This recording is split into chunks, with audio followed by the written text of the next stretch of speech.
بسم اللہ الرحمن الرحیم۔ السلام علیکم۔ ڈیلی پبلک لیکس میں آپ کو خوش آمدید کہتے ہیں۔ امید کرتے ہیں کہ آپ خیریت سے ہوں گے۔ ناظرین، مچھلی ذبح نہیں کی جاتی، پھر یہ حلال کیسے ہوئی؟ سائنس نے غیر مسلموں کے سب سے بڑے سوال کا جواب دے دیا۔ ایسی حقیقت کہ جان کر آپ بھی بے اختیار سبحان اللہ کے اٹھیں گے۔ مزید ڈسکس کرنے سے پہلے اس ویڈیو کو لائک کریں، ڈیلی پبلک لیکس کو سبسکرائب کریں اور بیل آئیکن پر ضرور کلک کریں۔ ناظرین، اسلام نے حلال کھانے کو حکم دیتے ہوئے حرام کھانے سے منع کیا ہے اور ایسے جانور کا گوشت استعمال کرنے کا حکم دیا ہے جسے اسلامی طریقے سے ذبح کیا گیا ہو۔ غیر مسلم نہ صرف حرام گوشت استعمال کرتے ہیں بلکہ اسلام کے اس حکم سے متعلق مچھلی کی مثال پیش کرتے ہوئے یہ سوال بھی اٹھاتے ہیں کہ اسے ذبح نہیں کیا جاتا تو پھر یہ کیسے حلال ہو گئی؟ تاہم اب سائنس نے اس سوال کا جواب دیا ہے اور ایسا حیران کن انکشاف کیا ہے کہ آپ بھی بے اختیار سبحان اللہ کے اٹھیں گے۔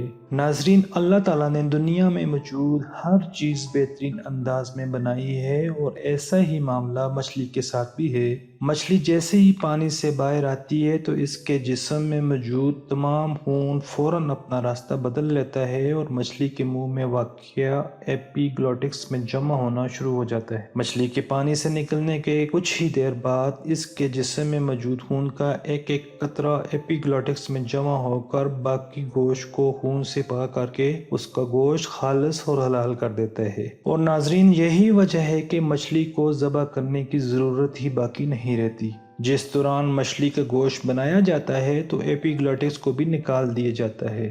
اسلام میں حلال کرنے کا مقصد جانور کے جسم سے خون کا مکمل اخراج اور گوشت کو خون سے پاک کرنا ہے۔ ناظرین، یہی نہیں، سائنس نے اسلام کے حلال کھانے کے حکم کے پیچھے چھپی حقیقت بھی اشکار کی ہے جس کے باعث غیر مسلم بھی ہکا بکا رہ گئے ہیں، کیونکہ جب کسی جانور کو ذبح کیا جاتا ہے تو اس کے دل اور دماغ کا رابطہ ختم نہیں ہوتا اور دل جانور کی وریدوں اور شریانوں میں موجود تمام خون کے باہر نکلنے تک دھڑکتا رہتا ہے اور اس طرح اس کا گوشت خون سے پاک اور حلال ہو جاتا ہے۔ دوسری جانب جب کسی جانور کو غیر اسلامی طریقے یعنی جھٹکے وغیرہ کے ذریعے ہلاک کیا جاتا ہے تو اس کا دل بھی فوراً دھڑکنا بند کر دیتا ہے اور یوں جسم سے خون کا اخراج ہو ہی نہیں پاتا۔ ناظرین، سائنسدانوں کا ماننا ہے کہ مختلف قسم کی سنگین بیماریاں پیدا کرنے والے جراثیموں اور بیکٹیریاز کی افزائش کے لیے خون بہترین چیز ہے، اور جب جانور کے جسم سے خون کا اخراج نہیں ہوتا تو یہ گوشت کو ہی خراب کر دیتا ہے اور جب انسان اسے کھاتے ہیں تو بہت سی بیماریوں میں مبتلا ہو جاتے ہیں۔ سبحان اللہ۔ اللہ پاک ہم سب کو دین کی سمجھ اور ہدایت خاص عطا فرمائے، آمین۔